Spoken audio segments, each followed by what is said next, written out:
Hello everyone, welcome to the URBONUS podcast. I'm the host Donatas URBONUS and I'm joined by my colleagues Rytis Vyšniauskas, Augustas Šuliauskas. Hello everyone. Hi guys, how are you doing? I actually still feel a little bit dizzy and I'm just not sure if it's because of the fever that I had, if it's because of lack of sleep, or it's because of this amazing night that we had yesterday against Team USA. It's crazy. I mean, it still feels surreal that we won against the United States. The game was amazing itself. It wasn't like a defensive battle. So it was beautiful to watch. And it's only the third time in Lithuania history, I think, that. And the first one doesn't even count. States. I mean, okay, Trajan Langdon, Brad Miller were on that team. But it was the team based on, I think, NCAA players, if I'm correct. So it was nice to beat Team USA, but it's different to beat Team USA when it's like built from NBA players. So to me, it's the second win against Team USA that we had. And the first one happened 19 years ago. I remember those clips, Šaras Does America. I watched that clip like 1,000 times.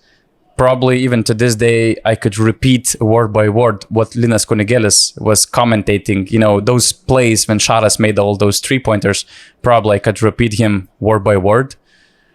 And I really wish that teenagers, kids will also repeat something from yesterday's game in the upcoming weeks, months, and will remember this night in the upcoming years, because it was special. It was meaningless game if we look at the standings, if we look at the bracket. It doesn't change anything. We didn't win a medal, but to me, sports is not just about standings, qualifications or stuff. Sports is about inspiring people, and I believe that games like that it inspired a lot of young people to fall in love with the game of basketball, and inspire just us adults with all these memories that brought us back to 2004, and how much of these victories for a small nation like Lithuania with population of 3 million people means to us. So I'm really proud. I'm really proud of our guys, of this team, of this roster.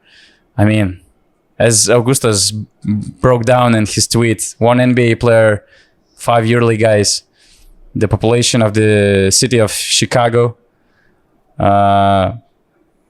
Some of these guys were about to retire a few years ago. Some of these guys, to this day, in this championship, Greek journalists remind me that Vaidas Karanauskas was the player of the second Greek division team. He killed Austin Reeves. He killed Team USA. I mean, I'm just so happy about this group, about these coaches. I mean, every press conference, they were asking, "Oh, Coach Carey, you have this Hall of Fame assistant coaching staff. Kazys Maksvytis, Tomas Rinkevičius, Benas Matkevičius, Evaldas Berženenkaitis." I mean, Giedrius Žibėnas, yes. I mean, credit to this team. I saw a tweet yesterday. There were millions of good tweets yesterday, but since you mentioned the coaching staff, I thought this was a great moment to bring it up. I saw before the game LTU Basketball, so that's the official account of Lithuania Basketball Federation, tweeted that Tyronn Lue, per their sources, Tyronn Lue was responsible for preparing Team USA for this match against Lithuania. I don't know if the job was done good enough, because what I saw in the first half, they did not know anything about Lithuania. Okay, there are two parts: homework, scouting, and the way players executed on the court. So we will never know, if it was more about the coaching staff or about the players and their dedication.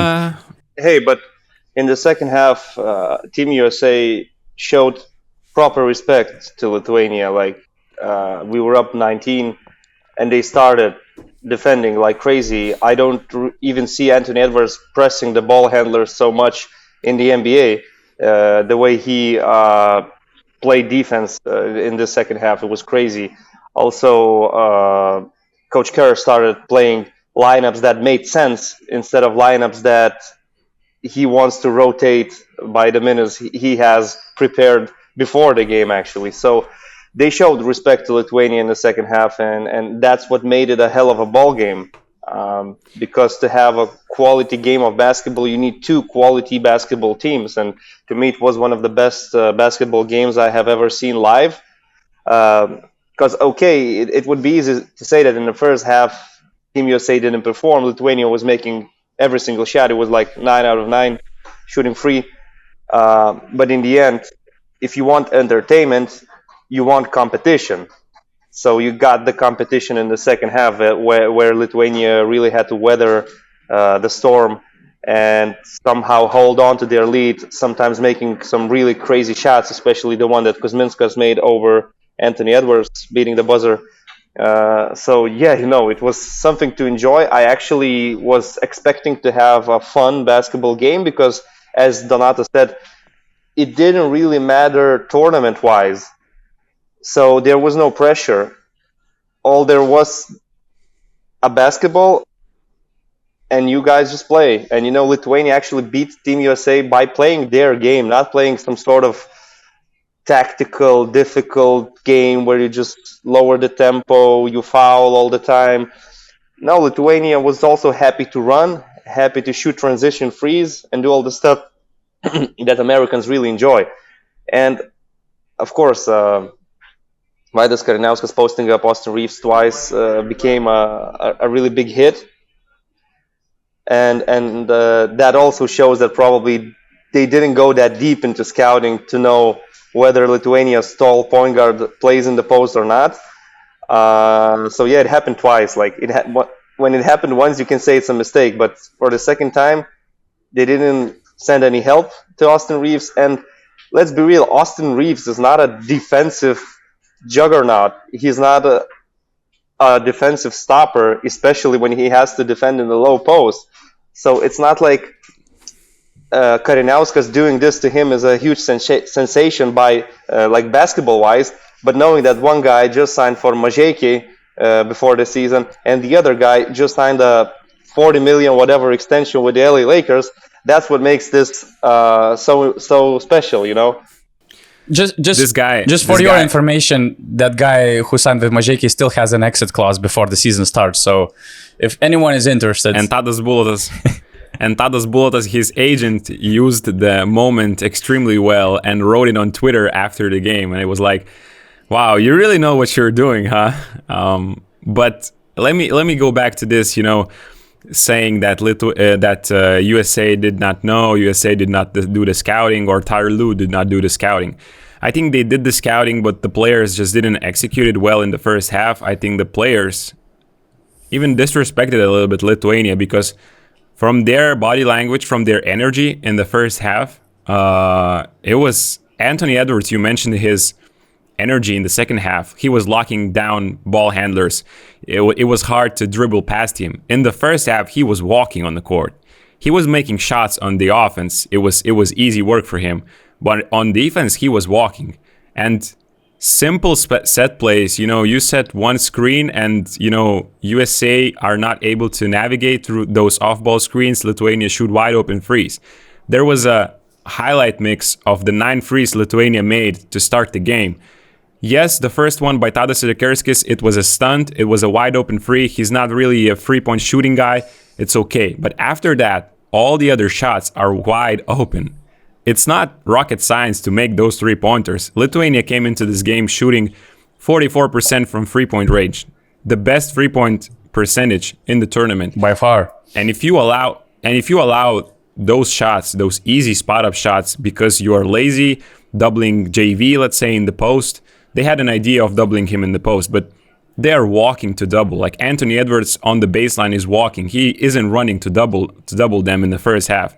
So I think it was a little bit of disrespect towards the Lithuanians. I thought they thought, okay, we're going to win this game in the second half. Maybe let's just stay close in the first half. And it showed that if you play the game the right way, if you do all the fundamentals, like crashing the glass, because 18 offensive rebounds of Lithuania did the trick as well. Like we won the second chance point 16-2.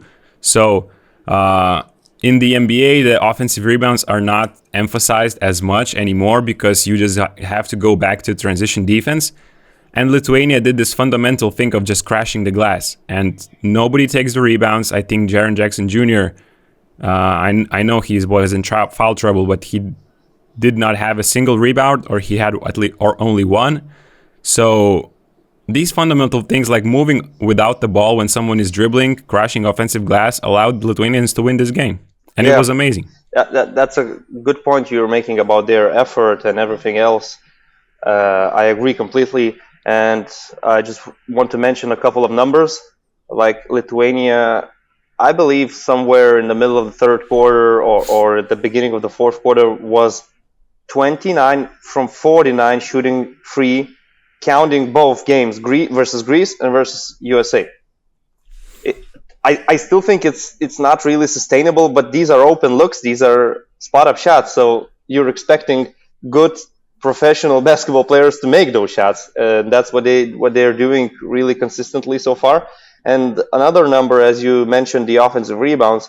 Actually, even Montenegro had 22 offensive rebounds versus Team USA. So I think Grant Hill is watching all these games, and he could be thinking, man, for the next year's Olympics, I definitely have to do what I did to recruit Banchero and Reeves to Joel Embiid as well, who is available for France, as we know. Because, like, if you look at the American centers in the USA right now, it's all about athleticism, their ability to switch, rather than their ability to just protect the paint and grab a rebound.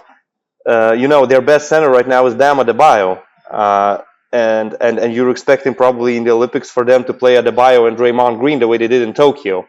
And they would still be undersized, and it would still be all about switching. And for the other teams that have dominant bigs, these offensive rebounds are still one of the keys to the game if you're approaching USA. But also I want to say that Lithuania did a good job taking care of the ball and not making too many live ball turnovers, because that's what usually can kill you if you're playing USA.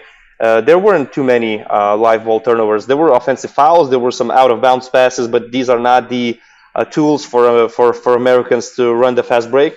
But also I want to praise two players from Team USA as well. I know they lost. I know we have to be praising Lithuanians, Sedekerskis, Kariniauskas, and all the other MVPs and the coaching staff. But Mikal Bridges, the way that man defends in the pick and roll is something amazing, really. Jokubaitis, so far in the tournament, has been driving to the left and pulling up for his jump shots casually. And now you have Mikal Bridges. There's a gap between the two players. You're not expecting him to contest your shot. I'm not even saying block the shot, and he blocks it twice. It's really amazing. And also the effort from Anthony Edwards, not only defensively, as I said, in the second half, but in this game to actually show that it's his team. Because when somebody scores 35 and does all the plays he did to keep the team in the game until the last minute is pretty spectacular. I think, you go ahead, Donatas. Go ahead. I mean, I don't have many insights about this game because, to be honest, come on, you were about to miss it, man. We have to bring this story up. There's nothing wrong. I went to Araneta Coliseum, which is almost 1 hour away from Mall of Asia, to cover two interesting do-or-die games, right? Italy against Serbia Puerto Rico versus Dominican Republic, and Serbia versus wasn't going to be an entertaining game. It had some potential, No, Nobody knew how Serbia will bounce back from that loss. Carl Anthony Towns, on Dominican Republic roster. I mean, if you had seen Dominican Republic play, you knew, you were not going to go to get that game. It didn't have any potential, instead man. of USA, Lithuania. I just had enough of Americans. I was so tired about covering them, especially Lithuania. I actually wrote a nice piece about them before Team USA game, explaining why they're why they're dangerous as the least expected undefeated World Cup team. So I was like, okay, finally since I had a fever, I couldn't cover other games. So there's my last chance to go to Araneta and to cover those other teams, especially from the big markets like Serbia. And of course, Italy, during that game, Gianmarco Pozzecco, it's a content material, easily. So the first game was not disappointing. I did my job. Pozzecco did his job as well. We actually had a small interaction during the press conference and afterwards. So I made my story. I was about to prepare another nice story about Luigi Datome, him becoming an X Factor again, pulling out this win for Italy. And, I started watching Serbia, Dominican Republic. It was a blowout game.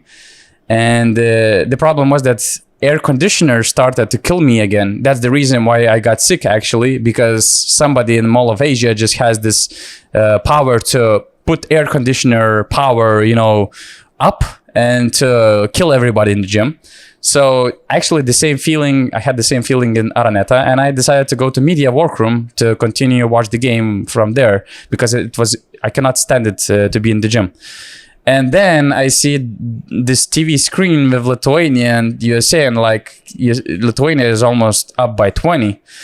And I see the bunch of Serbian journalists very excited, having a dinner at the table.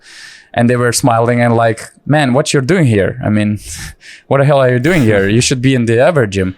And I was like, come on, it's Team USA. I mean, 15-point difference is nothing for them. So it just they're gonna win this one. And as second quarter evolves, and I see that situation is getting harder and harder for Lithuania, and Serbia is like up by 30 at the halftime, and I'm like, suddenly I start using my Google apps and checking how long it takes to go to Mall of Asia, and I got the Grab. I got my cab to the arena, and I was lucky that it was Sunday. There's less traffic in Manila, although it was raining and the car was moving really slowly. I managed to reach the game just before the start of the fourth quarter and to witness this historical game. And I'm just, the best part about this victory is not just Lithuanians made first 9 3-point attempts and it was a crazy shooting night. The best part of it is that we managed, to contain the last surge of Team USA in the second half, them playing at their best abilities. There was luck involved, of course. I mean, Mindaugas Kuzminskas making this crazy... The ball is slipping from his hands. Somehow he grabs it and somehow he launches the shot and it goes in and he cannot, he cannot stop smiling. It tells a lot about the whole game, but I mean, in a rational world, it's impossible to beat Team USA with this Lithuanian roster, so some luck has to be involved and a lot of good things about that game. So I actually want to mention the sequence where Lithuania responded to USA's 3-point possessions, let's say, not only 3-point shots, but there was also an end-one play 3 times in a row. Like, I think it was a 10-point game, and USA makes a 3, it's a 7-point game. But then on the other side, you get this crazy shot from Kuzminskas, you get a 3-pointer from Dimša, a really difficult shot from Benjus where Brazdeikis basically just saved the ball being on the floor and threw a pass to Benjus. So that to me probably was a crucial moment where I actually believe that we're probably going to win this game because to respond 3 times in a row to the other team's 3-pointers is something that shows you're taking this game, you're not giving it away because you're protecting your lead. And for Americans, it should have been also a big hit. Like, it seems they're doing the right things right now. They're scoring. They're doing everything to make a comeback, but they just can't because Lithuania always responds. So yeah, to me, that sequence in the fourth quarter was key. I just want to give shout out to Lithuania coaching staff. I thought they did an incredible job. I know we already mentioned them, but just this game showed that their game plan was perfect. They knew perfectly well. I know it's much easier to know everything about NBA players than for Americans to know about the Lithuania, like, let's say, league players or those guys in the EuroLeague. But Yeah, this is what basketball is all about. You have to know your opponent. It doesn't matter where he plays, and Lithuanians knew it perfectly well. They knew where they wanted to attack. They knew, let's say, Vaidas Karanauskas had a lot of critics saying he doesn't deserve to be in this team during the friendlies before the World Cup. But in this game against the United States, like, his biggest strength, the post-up game, was one of the biggest weapons against Austin Reeves. And this is where Lithuanians wanted to attack. You could see Ignas Brazdeikis also. He is a big guard. He has a strong body. He was in the NBA, borderline NBA player, trying in the G League as well. And he's posting up Jalen Brunson, because when he sees the mismatch, he probably has had this thought, mouse in the house, when he has a mismatch in the post, and the Lithuanians just go at it. And that's simple basketball. Or there was one moment to start the second quarter. It was a beautiful play after timeout for Lithuania. They play their offense where a point guard gets a back screen, and Lithuanians should flow into the flex offense. And it's like casual stuff. Everybody knows this play. But Eimantas Bendžius, after setting the back screen, instead of receiving the ball on the three-point line, he cuts back door because the Americans are switching. And Lithuania get an easy score, an easy 2 points. And you can't win against the United States without scoring those easy baskets, because you're not going to get, if they play real defense like in the second half, you're not going to get much good looks. So I thought all of this was really important, and I loved one adjustment in the end of the game, that Lithuanians were not afraid to switch with Donatas Motiejūnas even on the court. That's not usual to see from him. So, but it prolonged the possessions from the United States. Like, they couldn't score as quickly as they wanted to cut the lead from -10. So I thought it was an interesting idea that worked out in the end. Okay, let's move on with some other games that, let's say, mattered in terms of qualifying to the quarterfinals. And the last game of the night, Canada-Spain, took our breath. What would be your... okay, before we start breaking down this one, Rytis, can you just once again repeat what you've said before the podcast, just to give us a reminder about Olympic qualifications? Yeah. If my calculations are correct, and correct me if I'm wrong in the comment section, but if Spain won that game somehow, basically they were just 1 or 2 shots away from winning it, and they were leading in the fourth quarter. If that happened, I think Puerto Rico would be the second-ranked team in the classification of this World Cup from the America, and they would go straight into the Olympic Games in Paris. Like, it's crazy, because right now what happened is that Team USA and Canada advanced to the Olympics as two best teams from the America, and that makes sense because they are the strongest teams, right? But Puerto Rico, even though they lost their game to Italy, still had hopes to go to the Olympics if Spain beats Canada, because in that scenario we would have 7 European teams in the quarterfinals and only 1 team from the other continent, that is Team USA. And so yeah, that's the system. That's how it works. How it's possible? Because so Puerto Rico and Canada. Okay, let's say Canada lost that game, so they both had like 3 wins, right? Yeah, but I think that Canada finishes in their group 4th. Right? And Puerto Rico finishes in their group above Dominican Republic because they beat Dominican Republic. That's why I'm saying, if I'm correct, I'm not so sure really. Because also, they would classify them according to the positions in their groups, not according to the winning record and the plus I don't know, minus. man. I don't know how it works, but I'm just saying, probably. Puerto Rico has 3 wins, and they have a total plus minus of -5 points, and Canada obviously has if they had lost it was like around plus 100. Yeah, but yes, they would have been probably in the last spot because they would have they have lost to Brazil. Exactly. And I'm not sure about this one, but I don't know, was, man.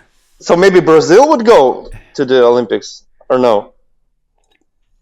So, see, that's the thing. From the Americas. From the Americas, I think. Exactly. So that's the thing. Like it's so hard to understand how this works. Yeah, Brazil had a plus 19 finished and total. So maybe they it were was definitely Brazil above Canada because they have head-to-head advantage. So yeah. Anyway, whether it's Puerto Rico or Brazil, it doesn't really matter. What matters is that somebody else would go to the Olympics instead of Canada, and Canada would play in the Olympic qualifier. That's the way I see it. Anyway, we can talk about the game now. Before talking about the game, Rytis, let me go with one recommendation to all listeners. Probably you are following gilgeous-alexander on Instagram, everybody, but this guy, every time he wins a game of basketball, he drops a bunch of photos from, like, let's say his style photos, his basketball photos, some memes on his Instagram, and he always writes this, let's say, some lines of rap. And after yesterday, he wrote, "They debating about if my bag is deep because they know the only thing I really lack is sleep. Left home and I said I wouldn't be back for weeks until I made sure I was in Paris next summer and not for Fashion Week." It's one of the favorite things that I see after, OKC Thunder win some games or Canada. I'm not sure whose bars are these, but it sounds like Kanye, honestly. I think. Look, he does this after every game, and he involves like moments like that relates to his personal life. So I think that's him doing the work. I'm not sure. Is he a new Muhammad Ali of basketball? He was also known for making those lines, about the upcoming box matches. And actually, he was right predicting some box matches like, I will kick his ass in the third round. And actually, the whole fight, ends in the third round, Muhammad Ali winning that fight. So, while you're talking about the game, I will have to check if these bars belong to somebody else. So, so Canada. No. Rytis, go ahead. What were your thoughts about the game? My thoughts about the game is, once again, Canada needs better shooting desperately. Like, they create shots, but the players who are taking those shots are not known for being really consistent. And Spain was more than happy to give away some corner threes to Lugens Dort. Even R.J. Barrett in the fourth quarter couldn't make any shots, and Spain had the lead. I only watched the second half because the game was played while I was commentating Lithuania, but I watched the second half where Spain was in the lead most of the time, and Canada was trying to catch them. So what allowed Canada to be there, to hang in there, is their defense, obviously. The fact that Spain doesn't really have a dominant point guard, so their physicality defensively was something that allowed Canada to be only 5 or 7 points down instead of 10 or 12, but at the same time, they just couldn't make any shots. They were fighting like crazy. The effort was there, but they couldn't make shots. But then, in the crucial moment, Dylan Brooks really showed confidence, and that game-tying free was huge, like probably the biggest shot of his career so far, I would say.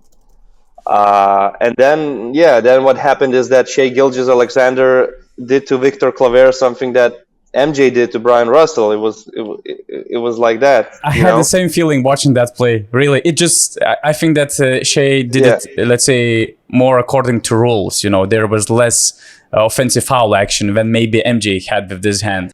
There was no offensive foul on MJ. Come on, man. In the 90s, to call that as an offensive foul on MJ, that's crazy. Snowflake. But Spain, as we expected, they had a good game plan prepared, and I cannot say they played a bad game. Honestly, they also missed some good looks as well. Of course, throughout the game, they were using Villar and Gomez. They are, let's say, a heavy pick and roll dependent team, and Vili is one of the best pick and roll centers in Europe right now. So he ended up with really good numbers, and Usman Garuba was also there for defensive purposes. Let's say Scariolo was switching them in the fourth quarter, one for defense, the other one for offense. Willi missed a couple of really crucial free throws while Spain was still leading the game.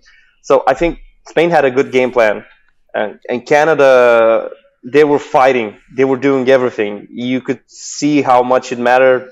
A do or die game. They desperately wanted to be in the quarterfinals. They shouldn't have been in this position because I still cannot understand how they lost to Brazil, but somehow they managed to take this W, and Spain, the European champions, the world champions, are out. And they are out also not because they lost to Canada. They are out because they lost to Latvia previously, in my opinion. Obviously, Shea was amazing. 30 points, 7 of 12 shooting, 14 of 16 free throws, 4 rebounds, 7 assists, 3 steals, 36 efficiency.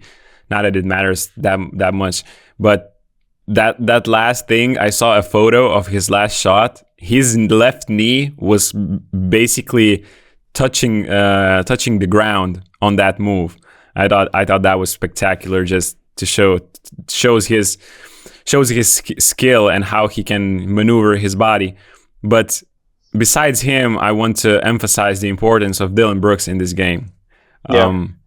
22 points, 8 of 12 shooting, 3 on 3 from 3-point range. He had 5 rebounds, 2 assists as well. And I thought his defense did the trick. They were losing. Spain were about to shock the world again, and to show that we cannot underestimate them. But Canada's defense in the fourth quarter allowed Spain to score only 12 points. Dylan Brooks was a big part of this. And if you remember, there was a possession, one of the crucial possessions in the game. Spain needs a score, and there are 2 deflections by Canadian defense. And after that, I think they get a steal, they get a stop, simply because of their length, simply because of their defense that they're capable of putting. And I think, we already see that this Canada team has flaws. They have flaws that we talked about already before the tournament. Their some shooting, but their defense allowed them to win games, to win these tough games when the shots are not falling. And this is crucial, I think, in tournaments like this one, when you play single elimination, because maybe you will have an off night shooting the ball, but like they have this defense as their base. So I think it's really important. And Spain could be, a little bit. Spain could say, "Man, Dylan Brooks is 3 from 3." Like it took 3 3-pointers from Dylan Brooks to beat us, and as well as some other shots from him. So they could say we were a bit unlucky, but it's just they were pretty lucky last year in the Eurobasket. So it again shows that Dylan Brooks definitely has the guts to make big plays. He always believes in himself. The man was really mocked a lot last season because of all the antiques, because of all the trash talking, because of his performance versus the LA Lakers in the playoffs, when the Lakers were not even guarding him, not contesting him. They were daring him to shoot. But he has the guts to prove people wrong, and he made big plays. Not only that 3-point shot, also remember him driving strong to the right hand when Canada was also struggling to put points on the board. So, yeah, a great performance by him. Also, I want to say I'm really excited to see what the future holds for Santi Aldama. He's a very exciting, promising player. Basically, he has everything that you want in your modern big these days. So I think he will develop to be a future star for Spain. So yeah, that was another great game of basketball. Great in a different sense, like we talked about Lithuania, USA being a really fun game to watch. This game was at moments hard to watch, but also you realize that these teams are fighting for a spot in the quarterfinals and how much it means. And in the end, just big players making big plays. So I really enjoyed it. Yeah, just to add about Canada's defense, entering the final minute of the fourth quarter, Spain was 1 of 9 shooting from the field. that speaks volumes about Canada's defense. And you mentioned Dylan Brooks. He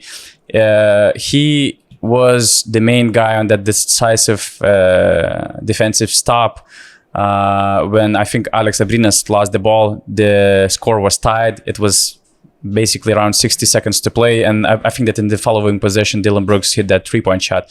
Although I had actually questions about that situation when Abrinas went out of bounds, because for me it looked like Brooks kind of bumped him. I mean, he kind of tried to block the path, set the screen, and I think it was a kind of moving screen or something. So let's say if I was a referee, I would have whistled the foul for Dylan Brooks, but nobody from Spain complained about that call, so maybe it was a right decision. I don't know, but it was a crucial defensive play by Brooks. And as you guys mentioned, I mean, to lose the game to Canada in the last minutes, being up by 4 with 2 minutes to play, and have Dylan Brooks shooting free from the free, and also making this decisive shot.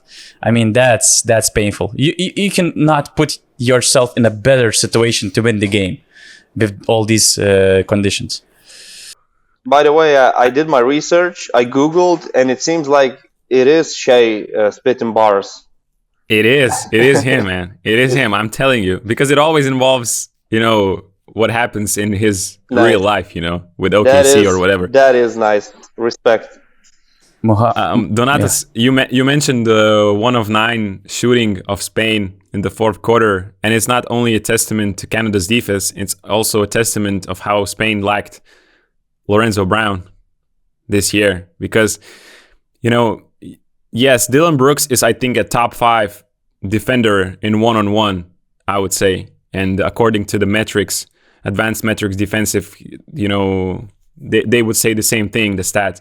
But it's not like you have to guard Shea Gilgeous-Alexander. You have to guard Dario Brizuela or Abrines or Alberto Diaz in the last quarter. So no disrespect to these guys, but they are not known as amazing creators in ISO situations. So Spain lacked that a lot. And I think with Lorenzo playing this year again, I mean, they could have shocked the world again.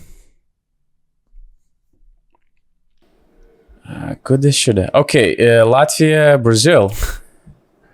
I mean, crazy fact, Jonas Miklovas had this great tweet. I still call it Twitter, sorry guys. He had this great tweet. No, sorry. Everybody calls it Twitter. I'm not calling it X, and I'm not calling tweets X's.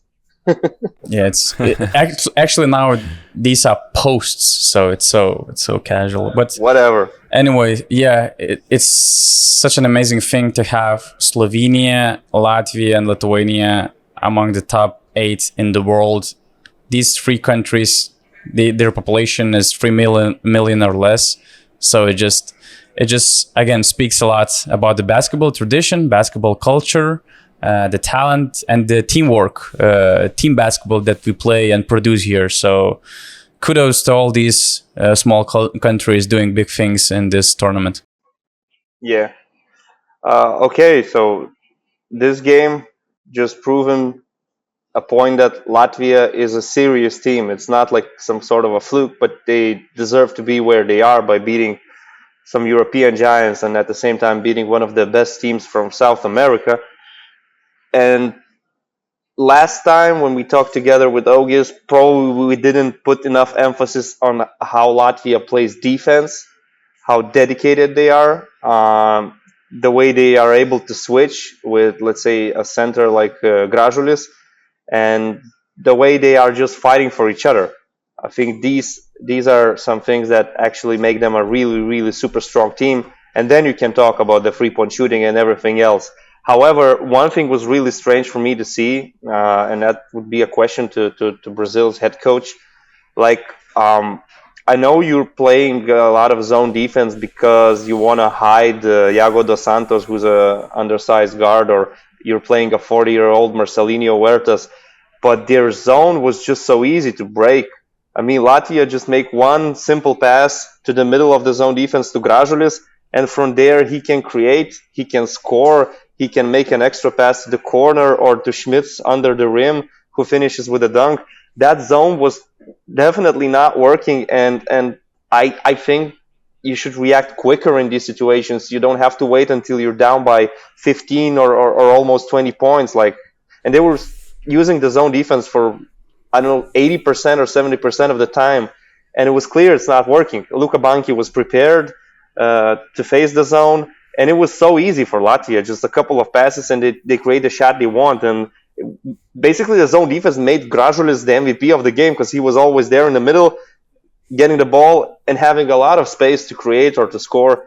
So once again, Luka Banki proves that he's the right coach for this team, having a game plan both on offense and on defense. And the fighting spirit of Team Latvia is really unmatched. The way these guys enjoy playing in this World Cup and enjoy playing with each other is really beautiful. I'm just very happy for Luka Banki because I think a lot of Europeans know him from his Siena Montepaschi times.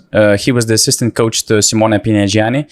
And of course, Pinegiani was the head coach. But from what I heard when I talked with a lot of basketball people, it was Luka Banki's, let's say, project. This whole team and Siena Montepaschi, they always had this exceptional, mentality. They were unique in the EuroLeague.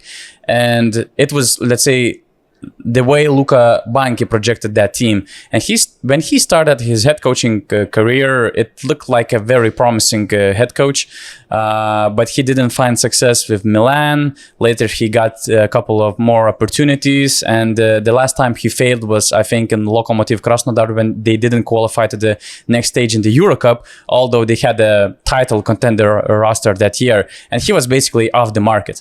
And now, finally, he's suddenly getting back, and the way what he does with this Latvian team is exceptional.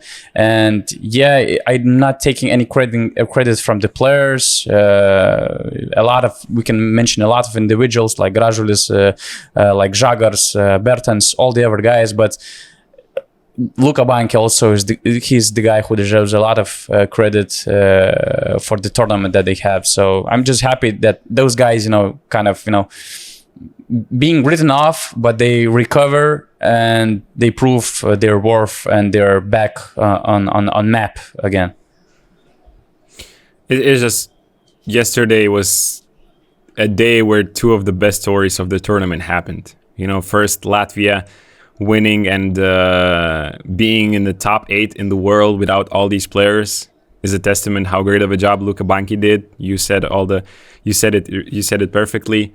And going just back to that zone defense, I thought Brazil were pretty lucky with it in the second quarter, because Latvian were missing shots. They came back. Brazil came back from 10 points down to even the result. In the second half, they were much better executing, and they were making those shots that they create from zone. But Brazil actually had to go to zone because Bruno Caboclo got 4 fouls so early in the third quarter. The result was -6 when he got the 4 foul when he was subbed out, I think with 7 minutes remaining in the third quarter. And in the next 6 minutes and a half, Latvians scored 22 points in 6 minutes after he was subbed out. So he was great in this game, Bruno Caboclo, but because he got, silly fouls and in early foul trouble, that's where the game completely got wide open, and Latvians were just killing that zone defense. And Andre Gražulis, his mid-ranges was amazing, but I enjoyed even more when he got the ball on the 3-point line. He wasn't about to shoot it. He shot fake, made one dribble. He was wide open from the mid-range. And he just passes it back to Davis Bertens, who is like 8 meters away from the basketball. But he knows that this is where our best shooter is. He passes it up, unselfish basketball, and Bertens just knocks down that 3-pointer. Latvia's passing was amazing. That sequence where Žagars made a pass like this, and they had like 4 passes in a row. I mean, it's just a privilege to watch Latvia play basketball like this. Okay, and the last two Jordan games that you said that they're not worth... Donatas, you're muted. Yeah, you're on mute. Okay, sorry. So the last two Jordan games that you said that they're not worth anyone's attention.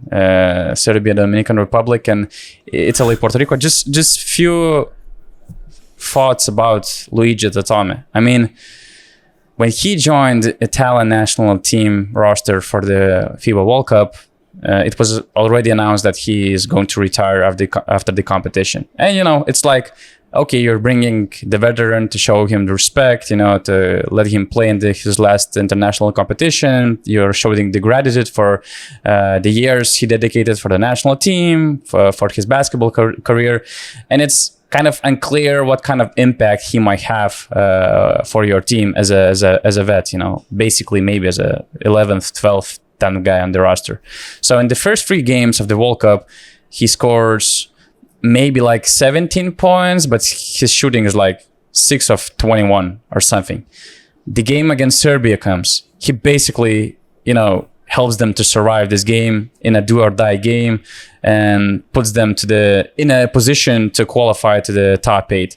The game against Puerto Rico comes. Italy played a really high quality basketball. They were crashing the boards. They were creating good shots. The ball was moving well. The problem was that nobody could make those shots. They were like 3 of 21, I think, at some point of the game.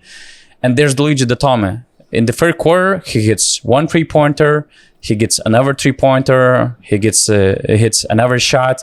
And basically after that, the whole team finally starts making those shots. And, the confidence he brings to the group, the momentum that he brought to the team, just once again let them finally build a lead against Puerto Rico, who were always very close, very competitive, basically due to Waters and his effort. So it's just crazy. And after the game, you try to interview Luigi Datome, try to ask him about his stretch, about his importance. And he just says, his response is, it's not about me. I don't want to talk about myself. Let's talk about my teammates. And it's like, the guy is just amazing. So thank God Gianmarco Pozzecco and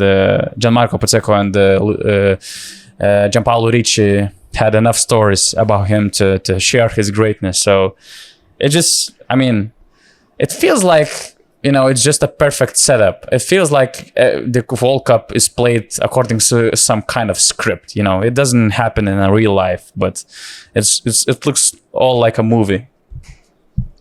Donatas, Datome just doesn't want to end his career on a bad note, Because Italians, they're always on a good note, right? The way they sing. Good vibes only. I don't know. Yeah. Actually, an Italian professional athlete retiring at the age of 35 is strange, because they usually carry on until 40 or even 50.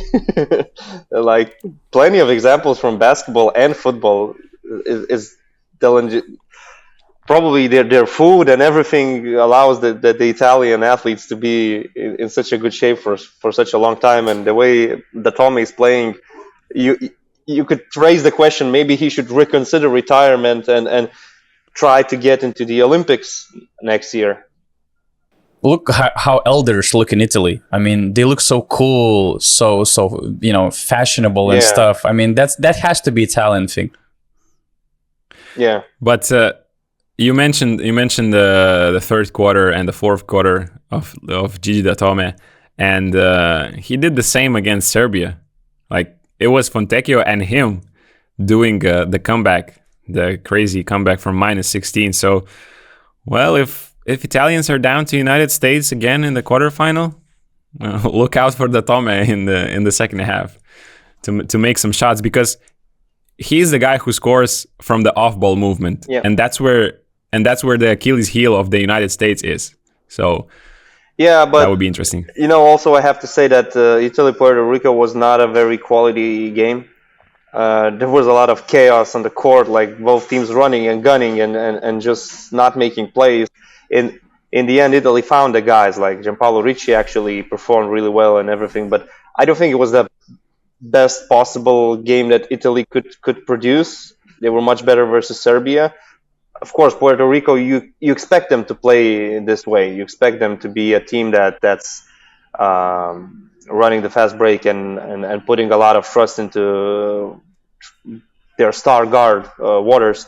But I didn't really, I couldn't say that was the best quality game I've witnessed so far, but that was also a game for a spot in the quarterfinal. So maybe the tension has to do something with it. Italy missed some really good looks also, but we saw some really strong dunks like Stefano Tonut going at the rim, and Puerto Rico player, I think it was Pinheiro. He just put an Italian player in a poster. So yeah, these were some spectacular plays. Yeah, and just a few thoughts about Serbia and Dominican Republic. I mean, when Bogdan Bogdanovic hit 2 early 3-pointers, it was clear, the game was done already. The pace Serbia offered, the physicality, how aggressive they were. Stefan Jovic also had an amazing game. I mean, they just showed that this loss against Italy was just a fluke, just some bad days, some bad accidents in Manila. So they're back on track, and they are good, and it's going to be a very exciting and intriguing quarterfinal game against Lithuania. So maybe it's time to give our predictions for the quarterfinals, and we can start from Serbia and Lithuania. Who do you have? Ooh, who wants to start? So Lithuania facing Serbia it's like some of the FIBA classics you expect in these competitions. It's a really tough game to predict. From one side, I do see that Lithuania has a really nice flow right now. The confidence is sky high. The players are enjoying being here in Manila and representing Lithuania. Serbia didn't really face any serious team so far, at least didn't beat any serious team so far because they lost to Italy. They dropped a 16-point lead, and the only teams they beat to get to the quarterfinal are Puerto Rico, Dominican Republic, South Sudan, and China. So they are where they're supposed to be, knowing their strength. Yes, this is a Serbian team without Jokic, without Micic, but I still have a lot of respect for them. They have a killer in Bogdan Bogdanovic. We know what he is capable of in important basketball games. They have Milutinov, they have Guduric. They actually match Lithuania pretty well. I would say if we go player by player, I could see this as a 50-50 game, and I don't really see a clear favorite. So to predict is hard, but I'm going to say that Lithuania will extend their winning streak in a tough battle. We know the mentality of Serbian players when they're facing another basketball country like Lithuania, and it's a quarterfinal game. So it will be a tough battle. I'm not expecting any easy looks. I'm not expecting 9 out of 9 shooting, what happened versus USA or Greece. But I'm expecting Lithuania to prevail and to get to the medals stage. Donatas, what do you think? I don't know, man. Already was against Lithuania before with my Greek prediction, although I had my own arguments. And I believe that this time I will also go with Serbia, because I just think that they have the best scorer on the court. And regarding our biggest strength inside the paint, Jonas Valanciunas, I think that Serbia is one of the teams that are the best, let's say, matched up against Jonas Valanciunas, having Nikola Milutinov in the paint. I liked what I saw in Serbia's game yesterday. I think it was an important game for them to have to bounce back, to find their rhythm again. And man, Serbia is really good. So I love Lithuanians. I will support them, but let's say I see Serbia as slightly higher favorites in this game, and I will go with favorites for this one. Okay, you're still sticking to the opponents of Lithuania. I agree, guys. I think this is a 50-50 game. I like the confidence that Lithuania are playing right now. But there's one stat. I mentioned the 3-point percentage that Lithuania were coming to the USA game in. It was like 44% before this game. After this game, Lithuania are leading the tournament, shooting 46.4% from 3-point range. And the second best team is South Sudan, shooting 40.7%. That's 6% better than the second place in the whole freaking tournament. how long is going to be sustainable? Because there is another stat I have for you, and this is my biggest doubt for Lithuania, this 3-point shooting. In the friendlies, this team shot 33.5% from 3-point range. So I'm simply afraid that not all shots that were falling in the last couple of games so incredibly, that Rytis as well mentioned, 29 of 49. So this is my biggest, let's say, fear before this game, because I think these are two really matched up teams. But I have a counter for Lithuania, and I think the advantage for Lithuania is the coaching staff. I love their game plan. I love their adjustments, in-game adjustments. I love their decision making. I don't love that from Svetislav Pesic. I did not see any adjustments when Simone Fontecchio was hot in the comeback from -16. There were no double teams, nothing new. Like, he didn't have to adjust. And if you give that to good players, I think it becomes a really easy game for the other team. So I think it's a 50-50 game, and but I will go with Lithuania winning this one. I just have to be that, hater who writes Lithuania off all the time just because then apparently it makes Lithuania more successful, as some players, coaches, and especially fans think. I just basically favoring Serbia. I'm helping Lithuania to win this game. Hey man, you don't have to be. You're choosing to be that guy.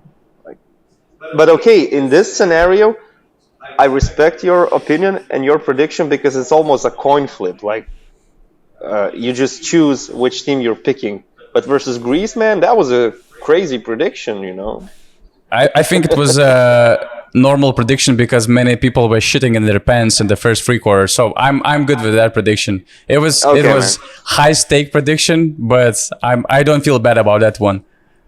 Okay, fair enough. Man, and he tries to explain something, putting Australia second in his power ranking. Come on now. What the hell is going on? We have France, man. I have no regrets. I have no regrets. They lost in a nail biter. It's unfair from your side, really. It was not a prediction. We had France. It was a power ranking. It was not a prediction, and you had France. So it's not like we are much better. Yeah. Still, it's crazy. Italy, USA. The Paolo Banchero game, right? Italian journalists have something to do today and tomorrow. As strange as it sounds, the loss to Lithuania for USA is maybe a blessing in disguise, because now instead of facing another team that has a big center that could grab a lot of offensive rebounds, now they're facing a team that is the perfect team to face with your switch-all defense. They don't have dominant centers that can hurt you in the paint. They don't have guys that post up. Well, a little bit in some situations, maybe with some mismatches, Melly can post up. But for Team USA, it's a good team to use their switch-all defense. And for Italy to create advantages will be super, super tough. So versus Serbia, I would say Team USA might have some problems. But now they're facing Italy, and it seems like a more comfortable opponent for them.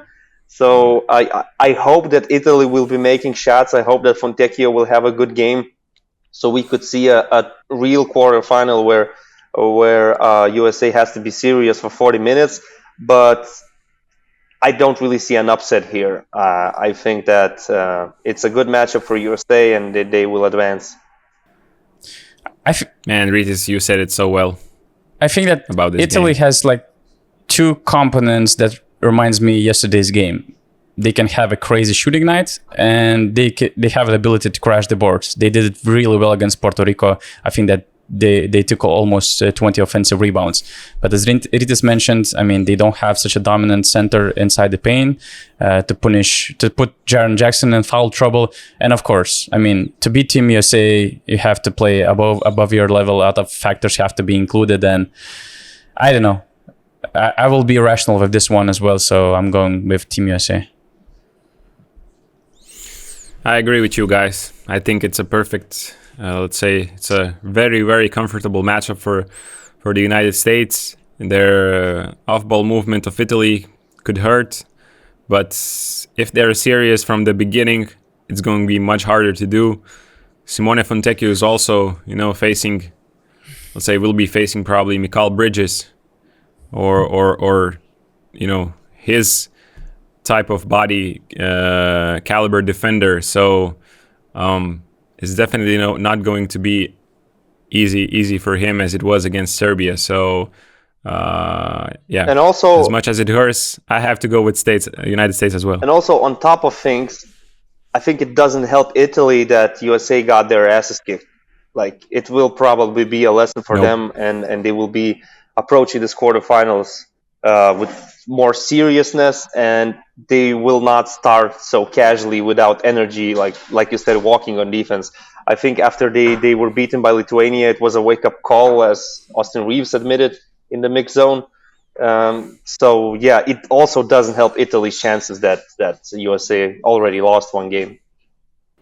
What type of I agree. call it was in Germany and Slovenia game when Coach Herbert just tried to sit down Dennis Schroeder, who apparently didn't? I don't know, man. I mean, Dennis Schroeder has a hot temper sometimes. Maybe he's hard to handle for the head coach, but well, it just happened. But I don't really think it affects Germany that much because we see what happened afterwards, the way they played in the second half. So I'm not too concerned about chemistry or anything like that. I still see Germany as one of the favorites to win a medal, maybe even to fight for a gold medal in this tournament. Do we all go with Germany over Latvia? And if yes, what could be, let's say, threats to Germany potentially coming from Latvian side? Okay, so first of all, I don't want to disrespect Latvia anymore. So I have to say that if Latvia faced Slovenia, I could see them making it happen again. I could see that actually. But Germany, especially Franz Wagner, is back. Wow, it will be so hard for them to defend. And how Latvia could hurt Germany, it's clear. Again, with their ball movement, with their team basketball.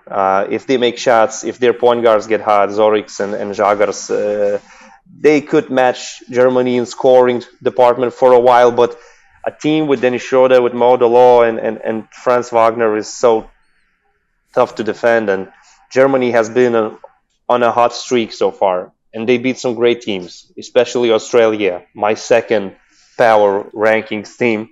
So, yeah, I do want to see Latvia doing some of the things they already did versus, let's say, France, Spain. But Germany might be just too tough for them. So I would say Germany advances to the semifinal. I agree with you guys. I think after these 2 rounds before the playoffs, I would even rate Germany as actually playing the best basketball at the moment in the tournament. I think they have it all it takes to win the whole thing. And I really can't see, logically thinking, it's really hard for me to see how Latvia can win this one. But since it's one game, since Latvia are also playing with confidence at high, all-time high, I'm not sure. I don't want to disrespect the Latvians, but since we're going with predictions, I will go with Germany winning this one. And the last one is interesting. Canada, Slovenia. I can't wait for... I don't think it's interesting. I can't wait for Luka Doncic. I mean, it's interesting for me, basically, mostly because of Dylan Brooks and Luka Doncic matchup. I remember that he tried... he did some trash talking in the NBA. Dylan Brooks on Luka Doncic. But I think that the last matchup that they actually had in the NBA, due to injuries and some other various reasons, I think it was just during the 2020-2021 season or something. So to see that matchup on FIBA court right now will be something special, and especially at such a high-stake game like quarterfinals. I already imagine how Luka's face is going to be after Dylan Brooks gets in his grill, and the other guy, it's Lou Dort.